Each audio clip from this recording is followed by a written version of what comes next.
Fariz Mehdiyev təqdim edir.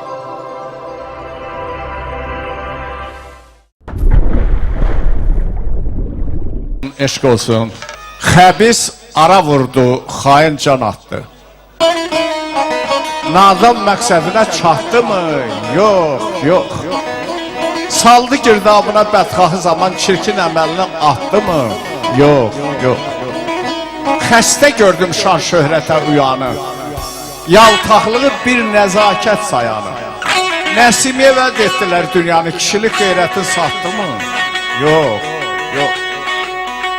Pirtəsiz çıraqdır kölgəsiz adam. Mən elə şöhrətə mənliyə yadam. Neçə günahsızı etdilər edam, həqiqət günəşi batdı mı? Yox, yox. Çürüdü yer altda mücrülər, zərlər. Dünya fatihləri, əroğlu ərlər. Daralar, qacarlar, qoç İskəndərlər, Aymran kişi, Süleyman mülkünü tutdu mu? Yox, yox. Al-qayt deyirdim, qəm müddəsildir. Onu ürəyindən gör kimlər sildi. Gecələr vicdanın hakim kəsildi. Gözlərin bir yuxu yatdı mı? Yox, yox. Vəli şınıqlı sazla məclisimizə bir sığal çəksin. Gözəl qardaşımız Əzzi Ramini mən təbrik edirəm, onlara uğurlar arzu edirəm. Eşq olsun sizlərə.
eşq olsun Ərzəli də alqışlayıram və eşq olsun Alqışlayaq. Albayt müəllimi. Alqışlayaq, eşq olsun, eşq olsun, çox sağ ol.